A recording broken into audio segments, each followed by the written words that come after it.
Hi everybody, welcome to the Witching Week. Today is episode number 28 and I am your host Ren.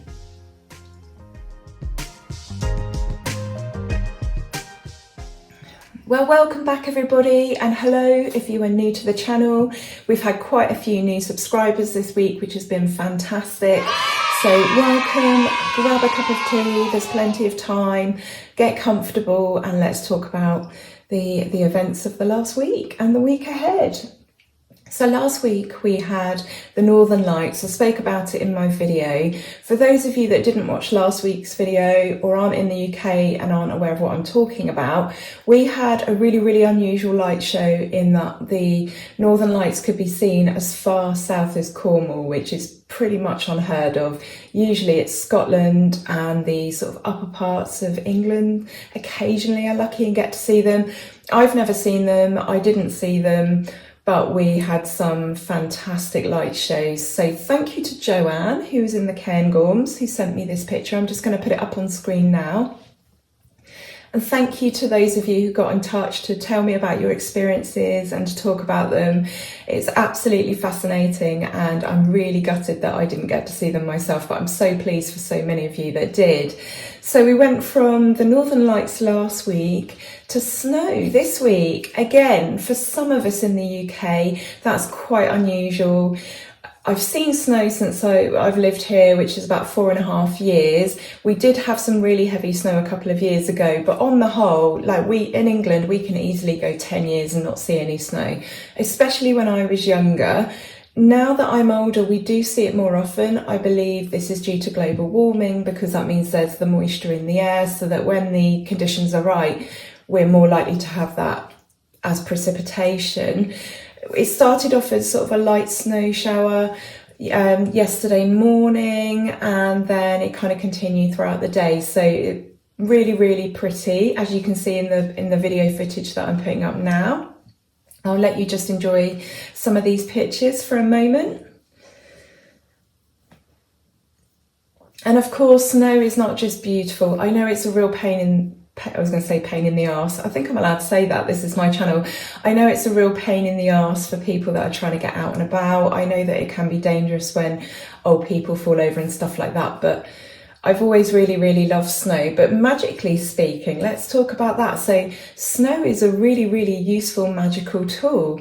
It can be used for any spells regarding freezing things, slowing down or stopping things, for cloaking or hiding. If you think about the properties of snow and what snow can do, then of course you can apply that to magic. It's all about symbolism. It's all about tapping into your unconscious. So you might think, well, that's fine, but what happens if you don't have snow very often, or, you know, most of the year we don't have snow? You can freeze snow. If you've got a freezer, why not put a bag of snow in with your fish fingers and your sausages and stuff? There's absolutely no reason why you can't do that. So actually it can be a really useful tool and you can use it all year round.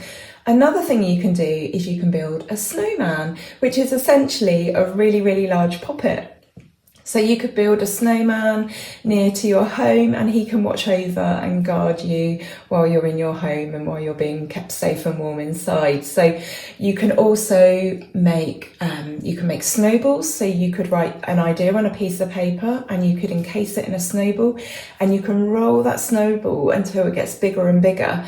You can also throw snowballs at things and smash them. So it's really only your imagination that limits you, but snow is a really useful magical tool. So thinking about snowmen, poppets and guardianship and protection, that takes me on to the next thing that we did this week, which is remove the ivy from the front of our home. Now I'm really sad to do this because the common or English ivy, heterohelix, it's actually considered really sacred to many pagans, and again it has those properties of protection and guardianship, and I guess to some degree cloaking and hiding as well. It creates a really thick canopy which has all sorts of benefits. It can give you shade, and it can act as a barrier for water and moisture. But having a really old home, we had to sort of weigh up the benefits of having it growing up the house, and it did look beautiful. Our house was built in 1860 and is it's really old. There's loads of gaps and holes and things like that, and it had already started growing in through our bathroom window. And we've been having a few issues with mould since the prices have gone up and we haven't been able to heat our home quite as well. And it had come in through a window, and we basically need to do some maintenance on those windows, and we were a bit concerned about it damaging the mortar and the bricks and stuff. I know it's mixed opinions on whether ivy is really damaging or not, but it was going up towards the roof, and considering it had gotten in the window and we need to paint those windows, we were a bit concerned about the roof tiles being lifted and leaks and things like that. So when you grow it on the side of a home, there's no doubt that it needs to be really carefully monitored and looked after. It does add real beauty, and we can always grow it back, but we do need to take some care of the windows. They need to be sanded down and painted. So yeah, that was a bit sad having to remove that. My husband got out in the sleet and did a really good job, so thank you to him. He's also popped out today to give me some space to do this video. He's such a great support. He's starting his new job next week, so I've got lots of lovely videos coming up, and I just need the space to be able to do those. So what else have I done this week that's relevant to you guys? I have decorated my Astara altar. I'd love to know, put a comment down in the comments if you have an altar, whether that's something you're able to have. I know a lot of people don't feel they can have one because their practice might be private. You know, they might have family who disagree or would find that difficult. Altars can be really discreet, of course, as well. Like, you can just have a corner in a kitchen or a few little things on a shelf that mean something to you. It doesn't have to be a full out kind of like Wiccan altar with all the tools.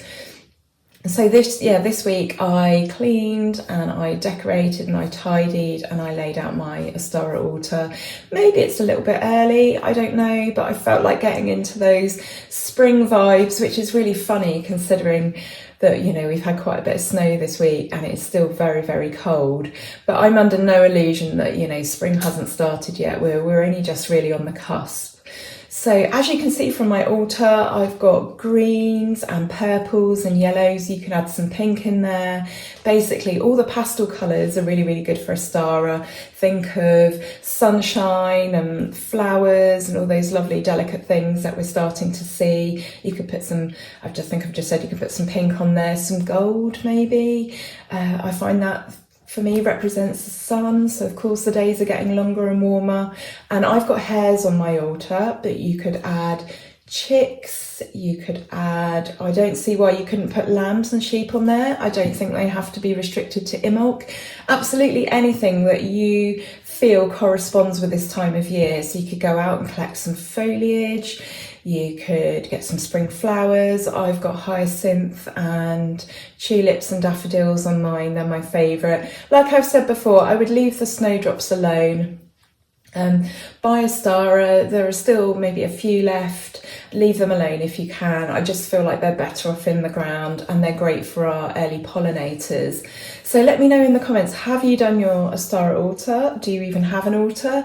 And if you have done your Astara altar, what do you put on it? Or do you wait until the spring equinox itself and decorate it on the day? I would love to know.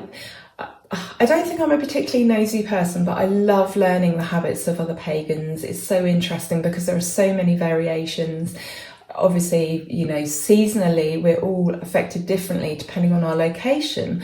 So some of those stereotypical correspondences and associations you would have with each Sabbath don't necessarily work for some people. And remember that you can just do your own thing. You do not have to follow.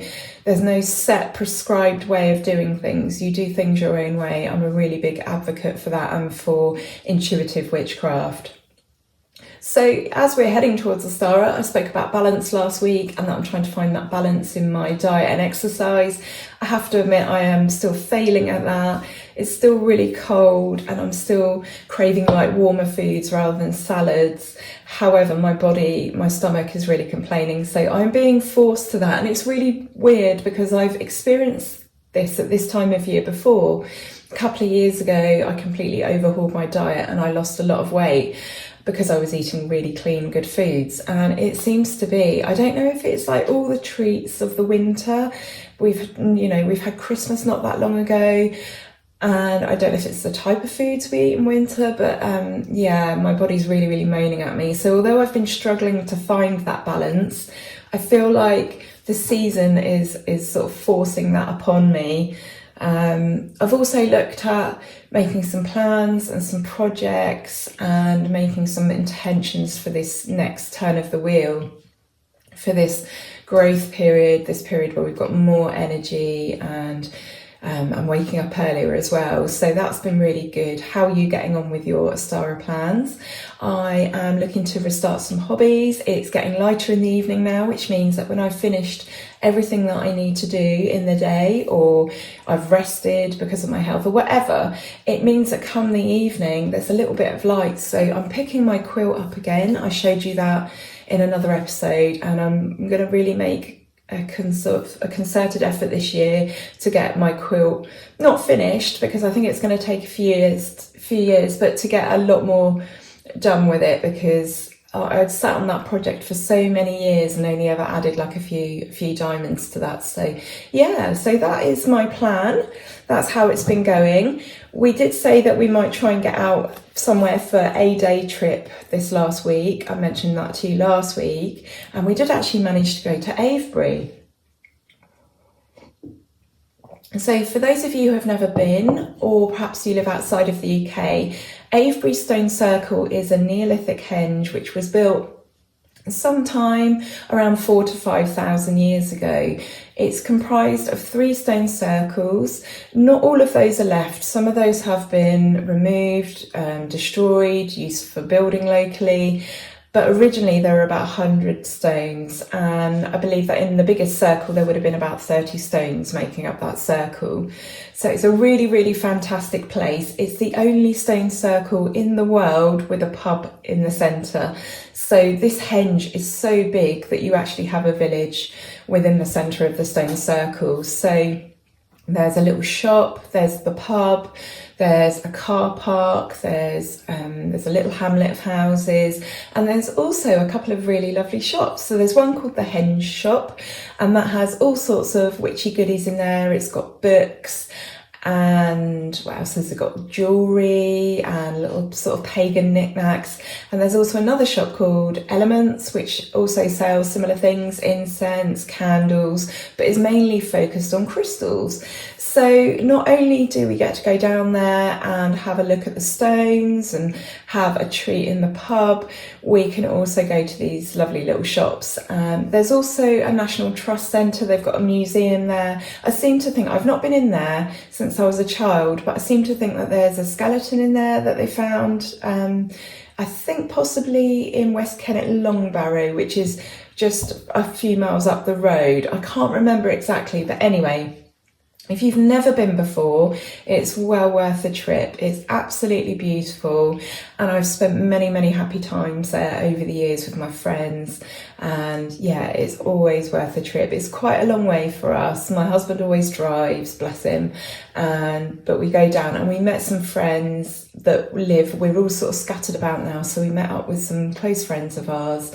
There were 6 of us, and it was absolutely fantastic. There was a few weird sort of coincidences and things going on, a few signs, and I've been talking about that a lot the last couple of weeks. So Avebury used to be looked after my dear friend Terry Dobney, who was the archdruid and the keeper of the stones. And when I say looked after, I don't mean he was responsible for the stones. I mean in terms of spiritual community and the druid happenings that go on down there, and the free and open gorsid, and just any of the pagan things related to that stone circle. There, obviously the stones are looked after by National Trust, but he used to oversee some of the events that used to go on down there.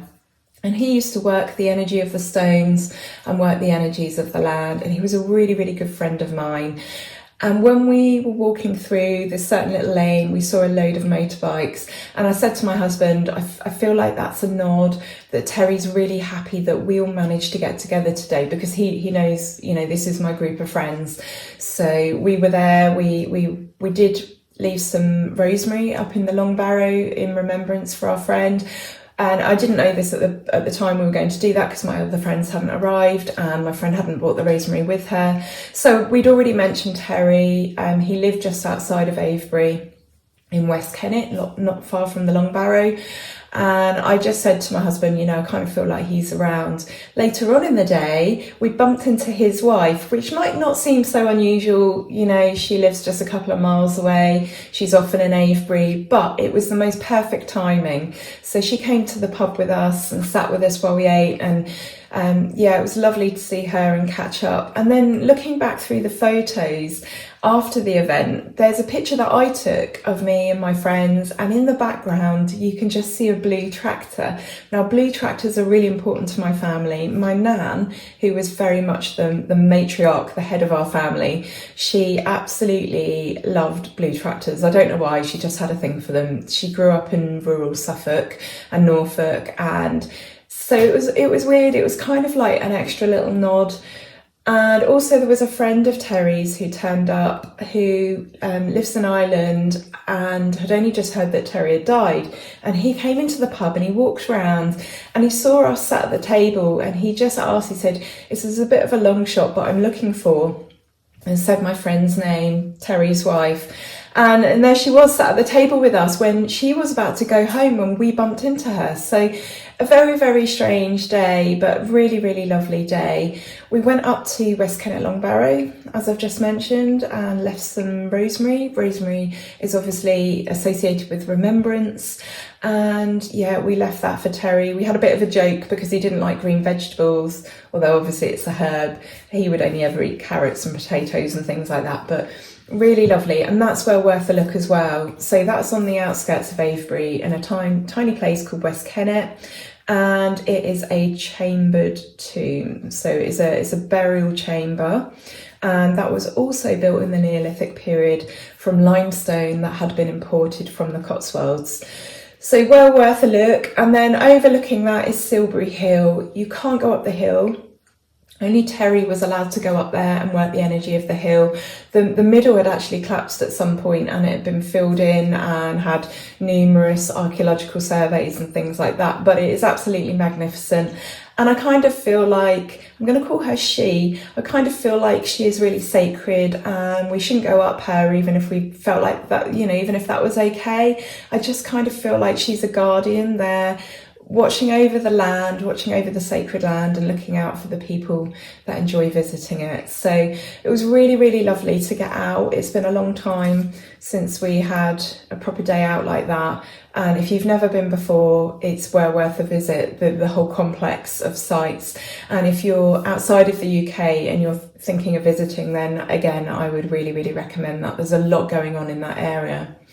So I did actually get from Avebury a haul of goodies, but I'm going to share those in a video.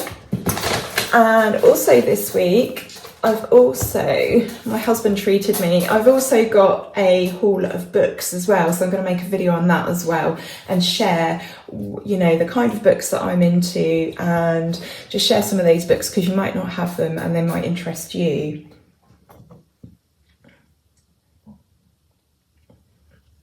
Right, so let's do some cards. I think it's time for some cards. Let's see. I'd love to know what you guys have been doing. As per normal, let me know in the comments how you all are, what you've been up to. If you're new here, it would be even lovelier if you say hello.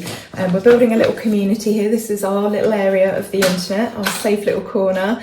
And yeah, so introduce yourself. If you've only just subscribed in the last week or two, then come and say hi. And it's really nice for me to know who I'm talking to. And if you're just watching this video for the first time and you like what you see, feel free to subscribe. It really helps the channel, and it helps YouTube recognise that my videos are worth watching and recommending on to someone else. So let's pick some cards for our energy reading for the week ahead.